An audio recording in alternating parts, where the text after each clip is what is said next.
បាទសួស្តីអ្នកនរគ្នាអឺថ្ងៃនេះខ្ញុំតំណែងឲ្យខ្ញុំមានវីដេអូធ្វើវីដេអូចែកម្លែកមួយទាក់ទងជាមួយនឹងការ set up Windows អញ្ចឹងសម្រាប់អ្នកនរគ្នាដែលមិនទាន់ចេះ set up Windows អាចមើលវីដេអូនេះបានអញ្ចឹងអឺជាដំបូងយើងត្រូវមានបាទដំបូងយើងមានផ្លាស់ចំនួន1មកផ្លាស់ហ្នឹងយើងមាន18 G ឡើងអញ្ចឹងណា8 G ឡើងទៅដល់16 32នេះអញ្ចឹងខ្ញុំប្រើផ្លាស់របស់ខ្ញុំមានទំហំ32 G អញ្ចឹងផ្លាស់នេះខ្ញុំបាន boot Windows ចូលហើយយើងនៅតែដាក់ចូលទៅក្នុងយើងដោត USB នេះចូលទៅក្នុង cache របស់យើងទៅហើយយើងធ្វើការចុចនៅលើកុំព្យូទ័រអញ្ចឹងយើងចាប់ផ្ដើមធ្វើបងប្អូនគ្នាអញ្ចឹងយើងបាទខ្ញុំសូមកាត់បន្តិចអញ្ចឹងកន្លែងនេះយើងយកអា USB flash របស់យើងយកដោតចូលក្នុងកុំព្យូទ័ររបស់យើងមកបាទអញ្ចឹងយើងដោតហើយយើងធ្វើការចុច F12 ចុច F12 ឲ្យញាប់ចុចឲ្យជួបអូខេអញ្ចឹងនៅពេលដែលយើងចុច F12 ដោយសារតែប្រភេទខ្ញុំជាប្រភេទ Dell អញ្ចឹងខ្ញុំចុច F12 បើសិនជាអ្នកនរគ្នាប្រភេទជាកុំព្យូទ័រប្រភេទផ្សេងដូចជា Lenovo អាច F12 អាច F2 ឬក៏ Escape Control Escape មានប្រភេទពួក ASUS អីយើងអាចប្រើដូចជា F2 F1 ឬក៏ Escape អីចឹងទៅអញ្ចឹងវាមានតាមប្រភេទកុំព្យូទ័រដែលយើងប្រើ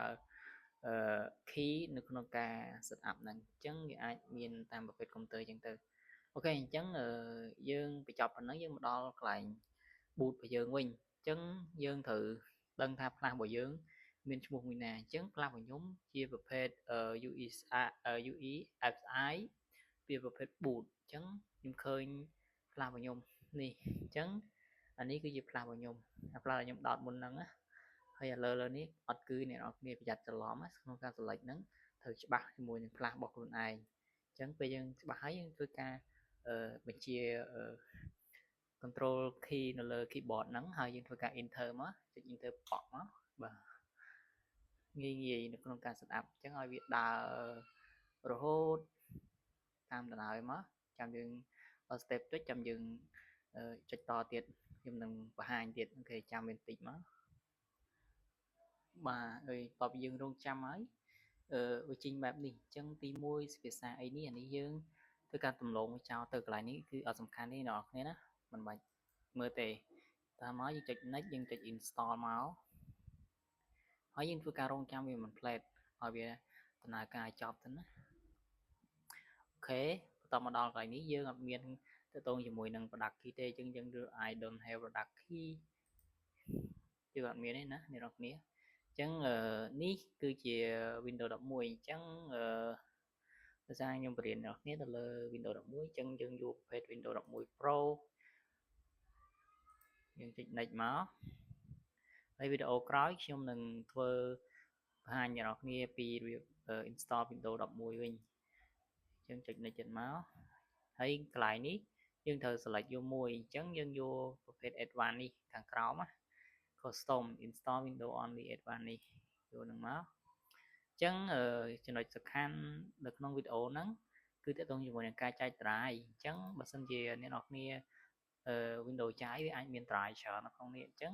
អ្នកនរគ្នាកុំខ្វល់អ្នកនរគ្នាបើសិនអ្នកនរគ្នា format ឬក៏ delete ទាំងអស់ហ្នឹងចេញទាំងអស់ហ្នឹងទៅវានឹងមកត្រាយជាហើយអញ្ចឹងរបៀបចែកត្រាយយើងចែកបែបណាអញ្ចឹងខ្ញុំនឹងបង្ហាញអ្នកនរគ្នាអំពីរបៀបចែកត្រាយឲ្យអ្នកនរគ្នាងាយយល់អូខេអញ្ចឹងចំពោះត្រាយរបស់ខ្ញុំវាស្មើនឹងម៉ាតេនេះគឺម៉ាតេខ្ញុំប្រើ hard disk ធម្មតាអញ្ចឹងខ្ញុំចង់បានត្រាយ C 300តើខ្ញុំត្រូវធ្វើបែបណាអញ្ចឹងខ្ញុំបញ្យល់អ្នកនរគ្នាមួយទៅទៅមួយ Excel ណាអញ្ចឹងវាស្មើអញ្ចឹងខ្ញុំបញ្យល់អ្នកនរគ្នាថា 1G 1GB វាស្មើនឹង1024មេអញ្ចឹងវាថា 1G វាស្មើនឹង1024មេអញ្ចឹងបើសិនជា 200G យើងត្រូវចែកមិនឧទាហរណ៍ថាកន្លែងហ្នឹងពេលយើងចែកទៅឧទាហរណ៍យើងចុច new មក វាឲ្យយើងធ្វើការចែកនៅទំហំនេះទំហំ megabyte មិនយក G មកចែកទេអញ្ចឹងយើងយកចំនួន G ទៅចែកនឹង megabyte អញ្ចឹងយើងដឹងថាមួយ G វាស្មើនឹង1024 megabyte អញ្ចឹងយើងស្មើ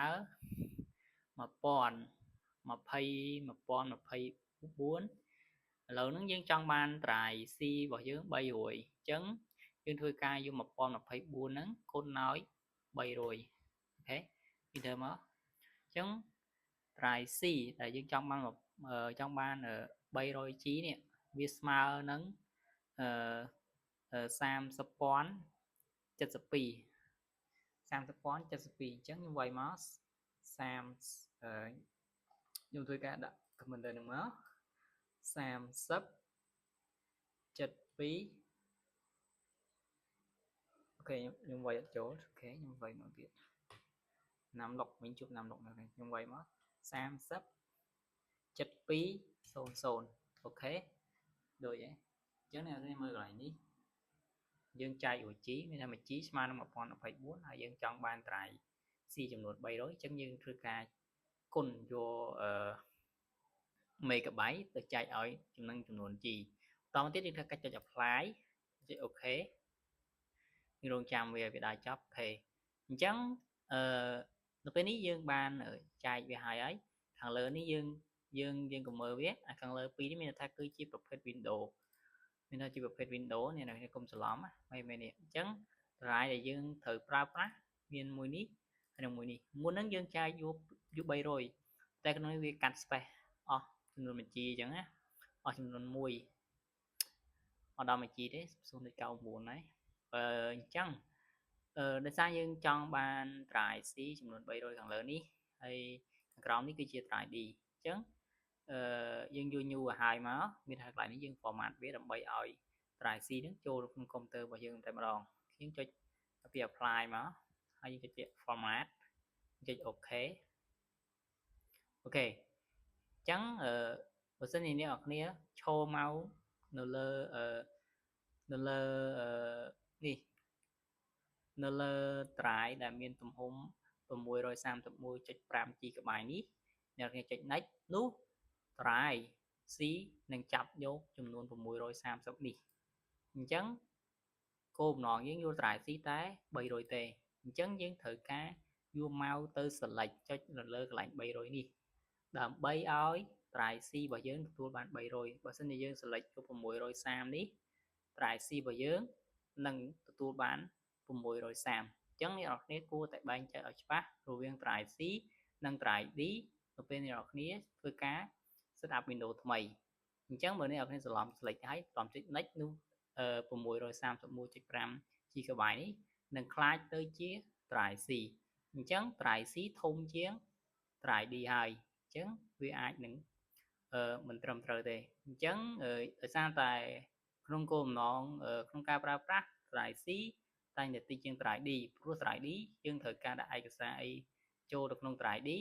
ដើម្បីកាត់បន្ថយ space ត្រាយ C អញ្ចឹងយើងយកត្រាយ C ខាងលើនេះគឺធ្វើជាត្រាយ C ចំនួន299.9 GB នេះធ្វើជាត្រាយ C បន្តមកទៀតយើង select លើនឹងហើយយើងចុចពាក្យថា next អូខេអញ្ចឹង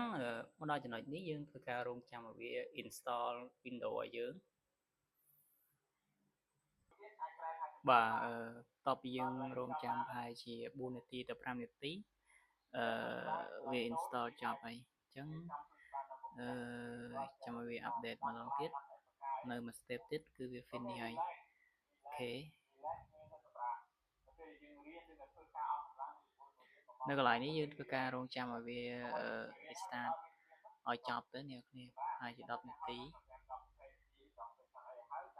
អូខេ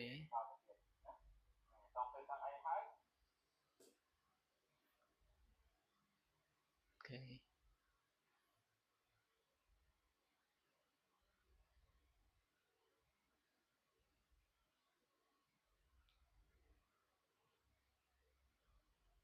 អញ្ចឹងមកដល់ចំណុចនេះយើងរងចាំវាធ្វើការបិទបើកឲ្យចប់សិនណាហើយបន្ទាប់មកពីវាវល់អញ្ចឹងហើយជំនួយឲ្យវា load screen ឲ្យយើងមកយើងធ្វើការចុច next ទៅបន្តទៀត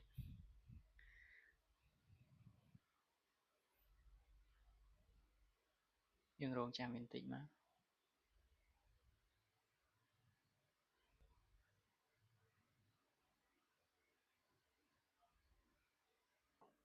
អូខេអញ្ចឹងបន្ទាប់ពីវា get ready ចប់យើងធ្វើការចុចយកនៅ language អញ្ចឹងនេះខ្ញុំយក United States តមកទៀតកន្លែងនេះខ្ញុំយក USA ហ្នឹងទៅយើងមិនឆ្លេចអីទេអញ្ចឹងកន្លែង key យើងយក skip អូខេតើតោះយកមកនឹង internet យើងយក I don't have internet នេះមកអញ្ចឹងអានេះយើងធ្វើការ select យកពាក្យconnections យើងអត់យកទេហើយនេះយើងដាក់ឈ្មោះវាមកអញ្ចឹងសម្រាប់កុំព្យូទ័រខ្ញុំដាក់ឈ្មោះថា admin បន្ទាប់ទៀតយើងតែចុច next ហើយ password យើងមិនតន់ដាក់ទេយើងចុច next បានអូខេហើយយើងយកពាក្យ accept ទៅវិញយើងយកពាក្យ accept អូខេ